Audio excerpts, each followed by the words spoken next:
Music आप लोग कहे रोकता नहीं, म्यूजिक चलता तो चलत रहे, म्यूजिक तो सब कुछ बा। देखा तो जगह डीजे म्यूजिक कितना छल बा।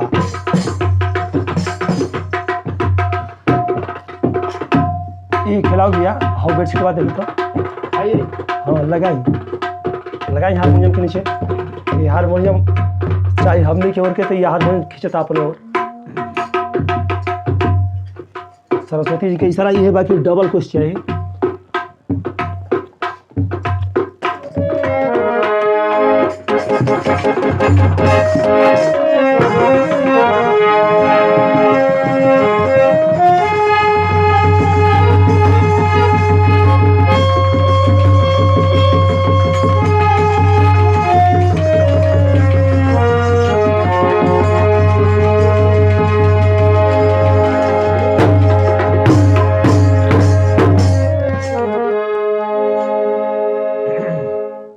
प्रेमिका दुल्हा प्रेमी दुल्हन बनारस के कांड बा।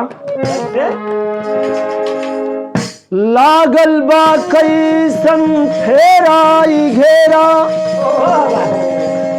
लोग लोभ के दीवार बनावे दलाली।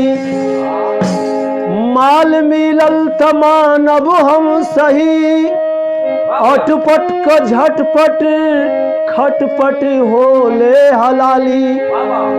आइल बायसन ये फैशन तराना, अंदर समंदर भीतर सींचे लमाली। ओ नाम देवा सम्राट व्यास तू सोचा, भरल भंडाल शून्य बाखूब खाली।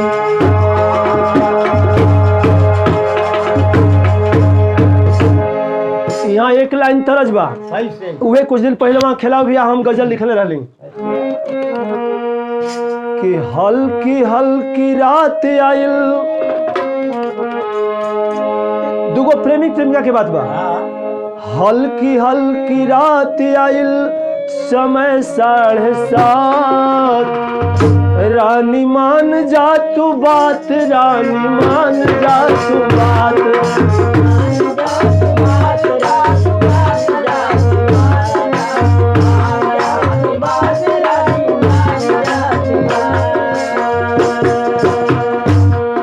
बहुत पहले वही भोजपुरी गजल हम लिखले रही। यही के भाव दिहल गए कि सुन सुन के सोची हो बा बनारस के बात। बनारस तो सभे घूमल बा। सुन सुन के सोची हो बा बनारस के बात।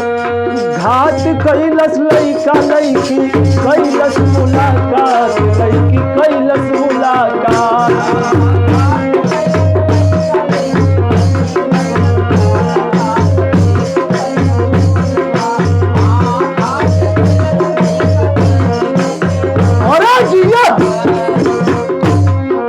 तनी बात समझ लो, हई एकर नाम चंग बा। अगर बजैनी तो ढोला का नाल दोनों हो गई, ठीक। झांझ हो गई, झाल हो गई, ठीक है। कला रहे के चाहिए खिलाऊ भैया। बात की शुरुआत हो गई। जब सावधानी हटी तब दुर्घटना घटी हो। कमजोरी डोरी के करी तंग, पतंग अब कटी हो।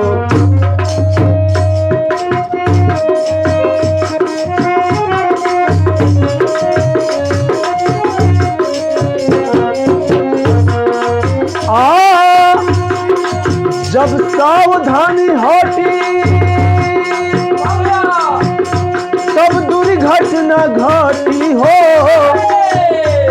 कमजोरी डोरी के करी टंग पतंग अब कटी हो।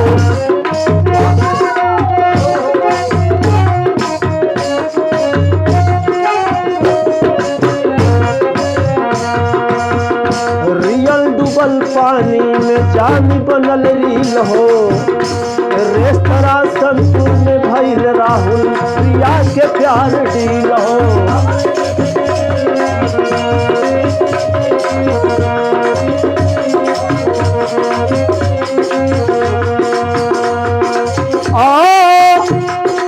राहुल चाहे बबलू पेशेवर फोटोग्राफर हो, हाई स्कूल के प्रिया पढ़े में रहली टॉपर हो।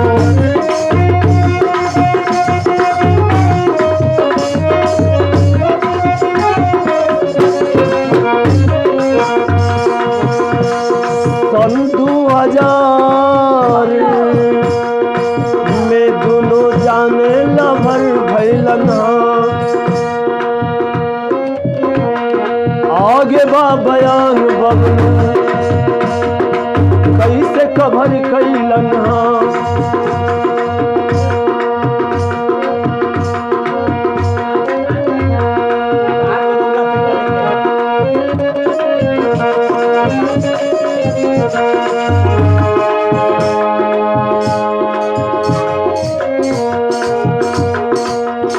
तनी बात समझ लो, बात ओ समय के बाद सन 2000 के 14 फरवरी सन 2000 हर साल 14 फरवरी के लोग वैलेंटाइन डे मनावेला। तो वैलेंटाइन डे में का होला कि लड़की आपन लवर खोजेली या लड़का आपन लवर खोजेला। संतूर होटल में काशीनाथ पांडे के लड़की प्रिया गईली, एक थे राहुल चौहान बबलू मतलब वो फोटोग्राफर था। वो फोटोग्राफर रहलन ए भैया। धीरे धीरे कहल जाला कि जे ताका झांकी करे के जेकर आदत होला वो फोटोग्राफर बनेला। जैसे में के हम बताई, फोटोग्राफर शिव जी बनत रहो, जेने उन्हें ताक झांक करी उहे फोटोग्राफर बनी। एक दिन वो प्रिया के बोला के बबलू कहले बा कि तोह से मुलाकात करे के मन करता। अब भेंट करे के जब बोलौले बा तो वहाँ एक लाइन तरज बा, उहे तरज बा।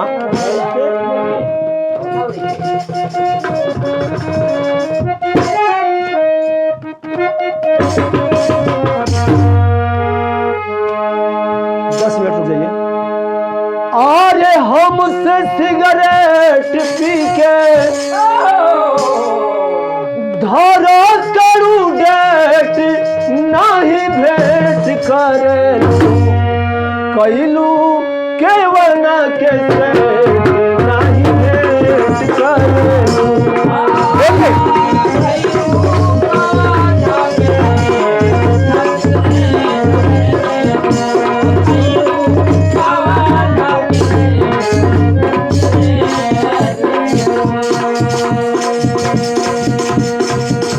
हमार लिखल गीत बा, हमार लिखल बहुत पहले एगो आई रहल, मतलब कुछ दिन पहले इज्जत के बात बा एल्बम 8 गीत हम लिखले रहली।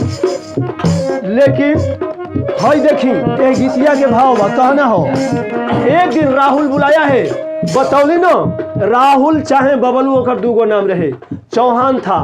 अब बोला के कैले बा क्या, और बबलू बोला के एक दिन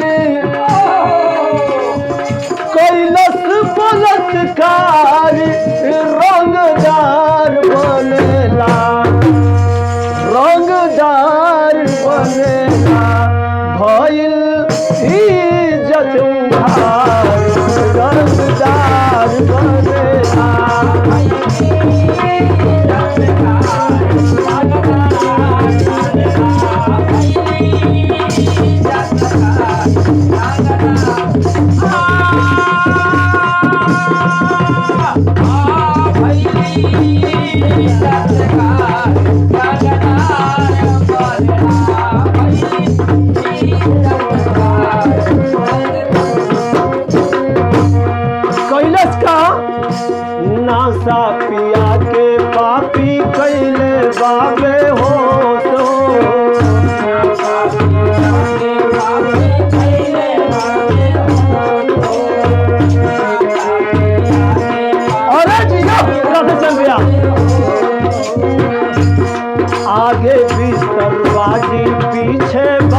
बायो पसोस हो।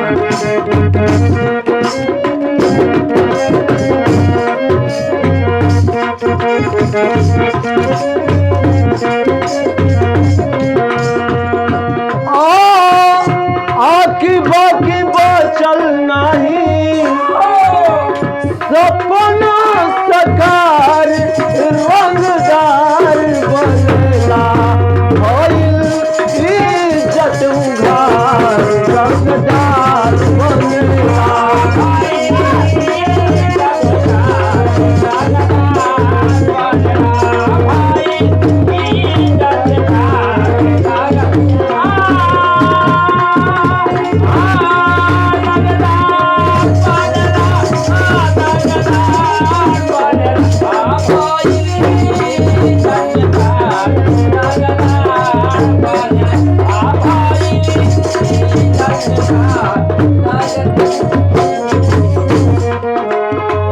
इतने बात मिलल बा बोला कि एक दिन जब वो बलात्कार कर दिया उसको कोल्ड ड्रिंक पिलाया।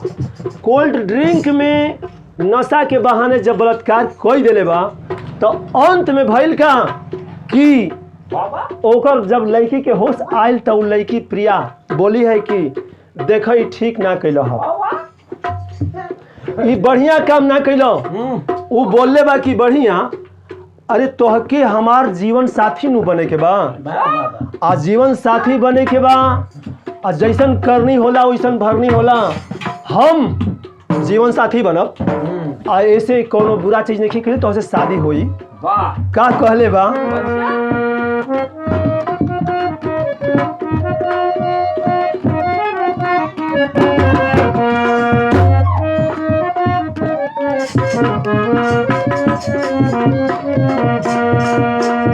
अरे करनी के भरनी भरबू करबू हम करनी हो करनी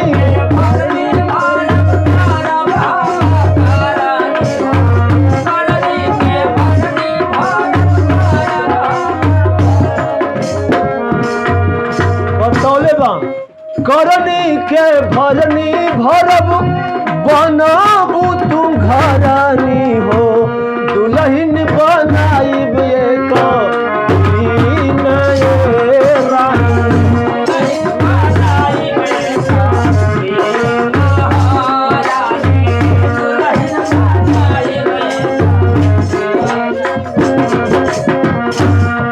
कहे के तो तोहार मुँह बा कुछो कह दो बतौले बा कि ब्लैक मेल कह चाहे करिया प्यार हो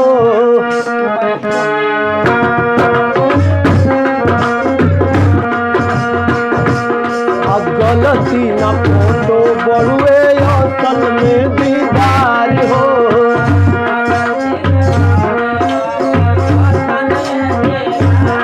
अरे कुंवारी बहिनियन के करे सगैया हो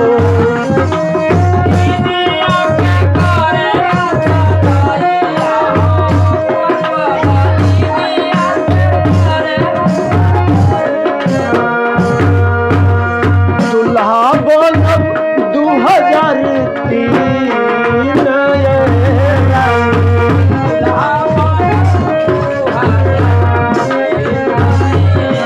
बोला बोला खेला भैया बोला के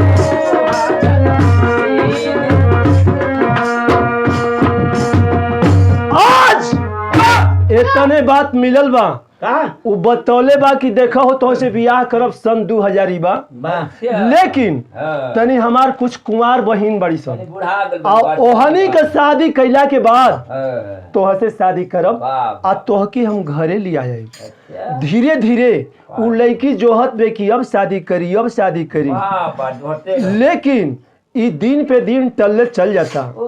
उ कहले बे कि देखो हो अब गर्भ भी रह गई लेकिन उ कहले बा कि तब तक पहला अपन गिरवा दो और करे बाद आगे फिर दूसरा होखे से पहले ही हमनी का शादी हो जाई। आखिर देखे हुआ क्या बाबू अरे बच्चा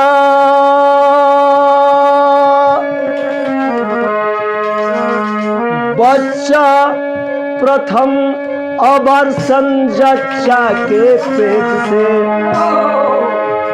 सच्चा आँच बता कर काम किया वो कच्चा अरे कच्चा अरे कच्चा।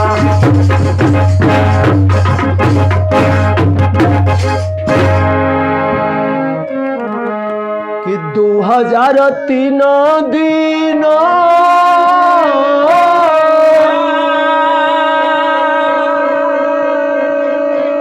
अरे गमगिन समैया हो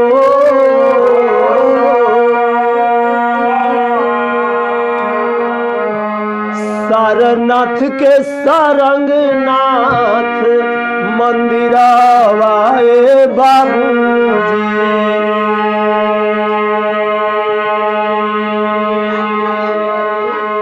साथी दू सखी लोगे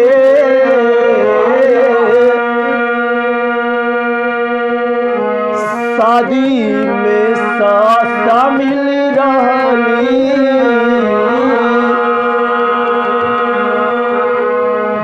अब कचहरी 24 जून के दिगरावाए बाबूजी।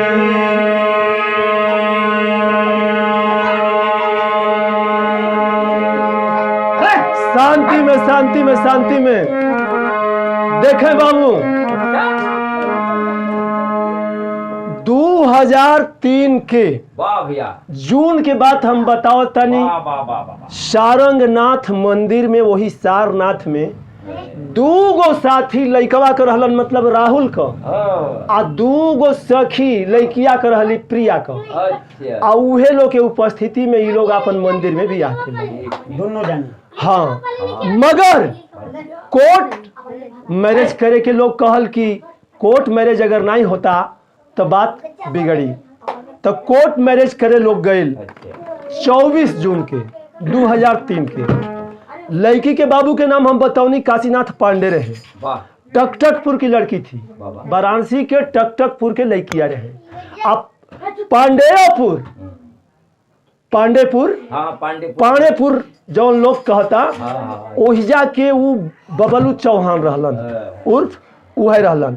तो जब ये लोग शादी कैले बा तो ओह बबलुआ के एगो दोस्त रहे, ओकर नाम रहे धर्मेंद्र कुमार उपाध्याय। और सरकारी नोटेरियन जो कचहरी में उस डेट को सेट किया उन लोगों की शादी लिखा, उसका नाम था कौशलेंद्र नारायण शर्मा। ओकरे बाद आगे और हम बता रहल बानी तो देखी बियाह भइल बा ओनी समय के बात मिलल बा। यहाँ एक लाइन तरज बा, उ है तरज बा कैसे और छतिया में मुका मारे बात बोले दुखिया वृद्धा पेंशन खाए गईले। आय हो दादा मुखिया वृद्धा पेंशन खाए।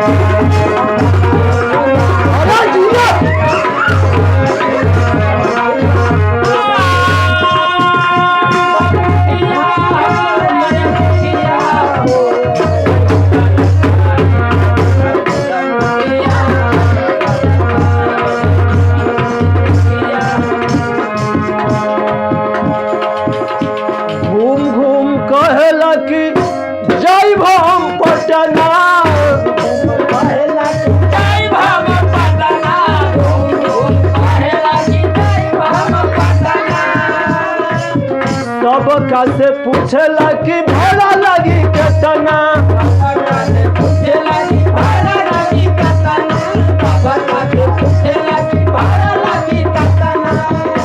अरे हमरा के पेड़ दिहले, हमरा के पेड़ दिहले पेराला जैसे उखिया। आय हो दादा मुखिया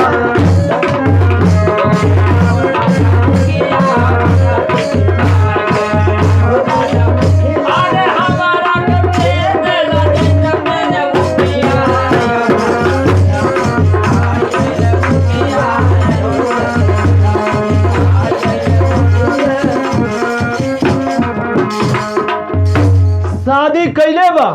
आ शादी कई के बबलू कहाँ लिया गई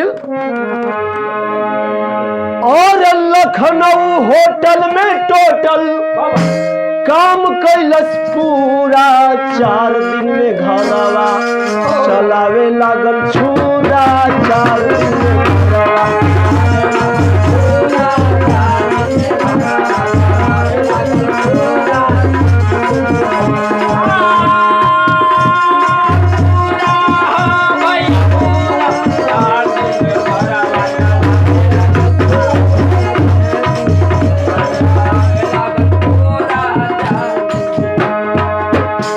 सास के आस बाटे चाही 4 लाख दहेज हो बोल के हर जाई पापी करेज हो और समाचार अबे बाटे अधूरा 4 दिन में घरवा चलावे लागल छूरा 4 दिन में घरवा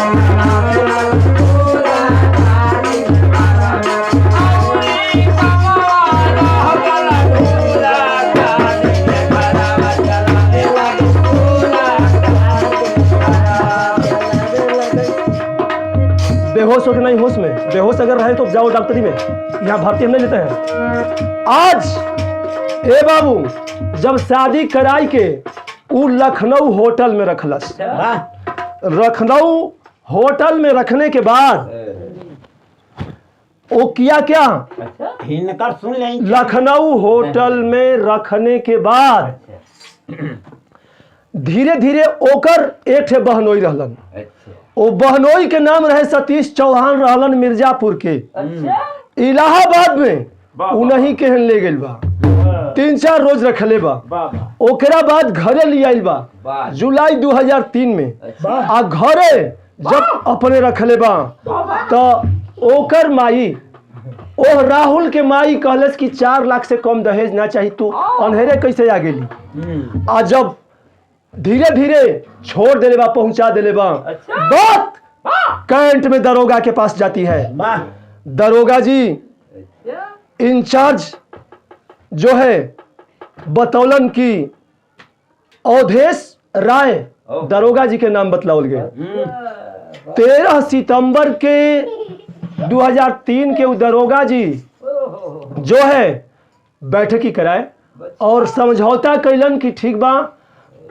निगेटिव कुछ फोटो ओ राहुल रख लिया आ कुछ फोटो लौटा देलस कलस किया ब्लैकमेल हम ना कर सकीला हमरा केहन कुछ नहीं खे लेकिन अच्छा फिर कहले बा कि ठीक बा अब तो वो पेन अब शादी होइए गई तो हमके रहे के बा फिर विदाई भइल आ विदाई के बाद फिर वही परेशानी आ गई अंत में ओके जेल दिहल गई और जब जेल दिया गया तो जेल से ए बाबू अतहर जमाल लारी जिलाध्यक्ष अपना दल यूपी के प्रभारी अतहल जमाल लारी जिलाध्यक्ष जगन्नाथ चौहान और राजेश पटेल समाजवादी पार्टी के कई गो नेताजी लोग मिल ओकरा के जेल से निकलवा दिलन वो निकल गए और निकल गई लेकिन धीरे धीरे ओकरा पे अब जब भगा दिले बा वो लड़की के ओ घड़ी भइल का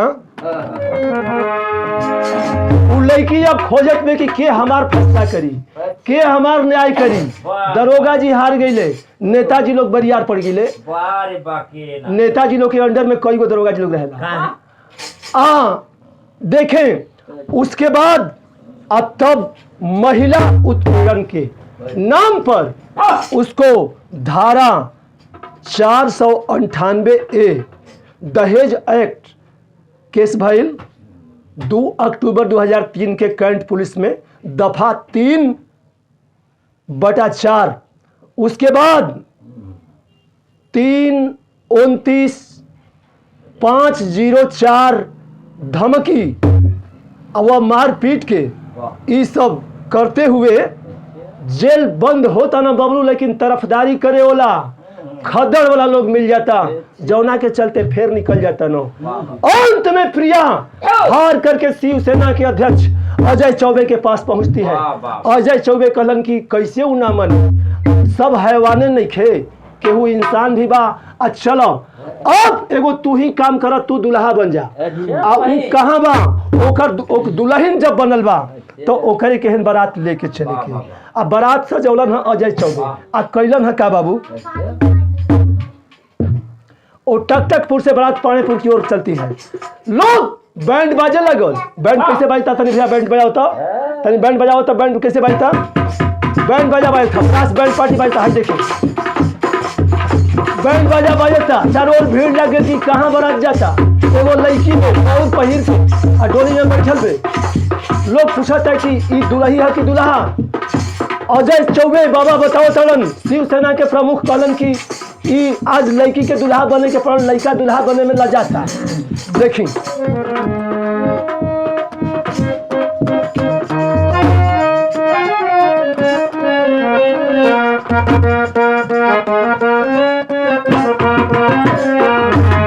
आज शिवसेना का प्रमुख अजय चौबे यही काम किया है अब कलश प्रिया से कि तू बेटी अब डरा मत अब वो डायरेक्ट बात हुई अजय चौबे से कहली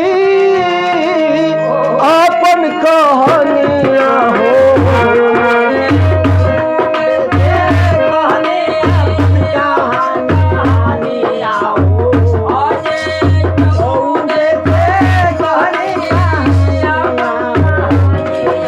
अरे राहुल बनिहन तुला हिनिया प्रिया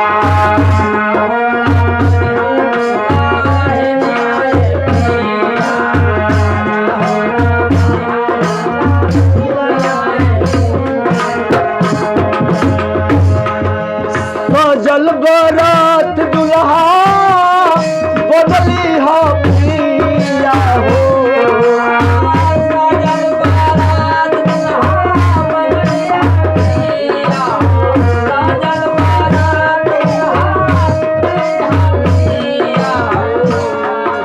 टक टकपुर टक टकी लागे मैना जिया हो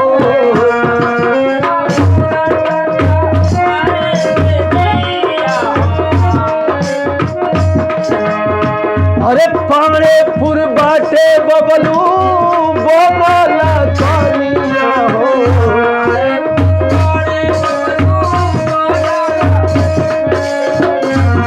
अजय चौबे के अगवनिया प्रिया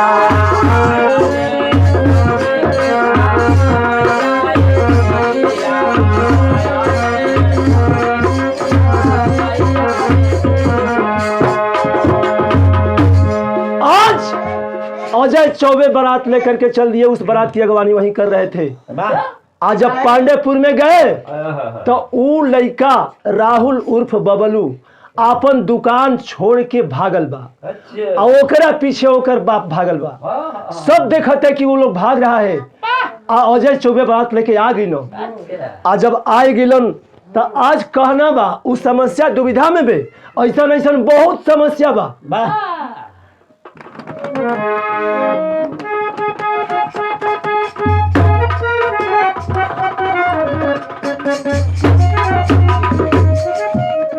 और बाप बेटा भगलन छोड़ के दुकान दी नहीं कर पापी के पहचान वाला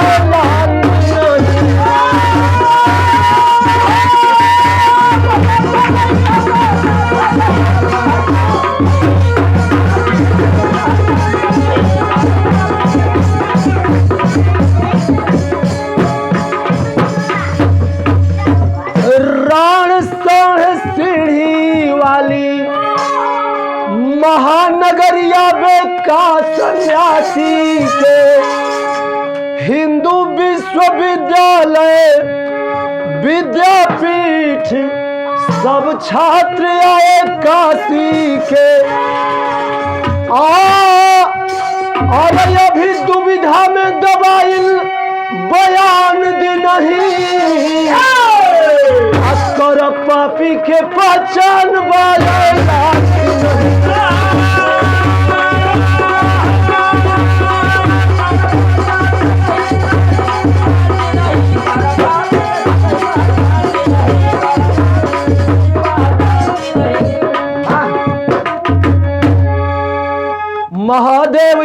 छत्राज्ञ गुरु बेचन स्वर्ग सिधारे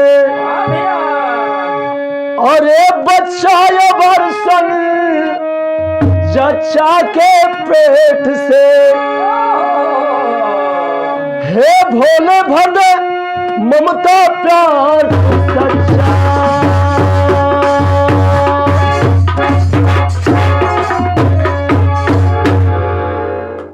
अब हुनकर सुन ले का कहता ना बच्चा कबे के आके बैठल बनाई सारा हमके कहता ना अरे गाना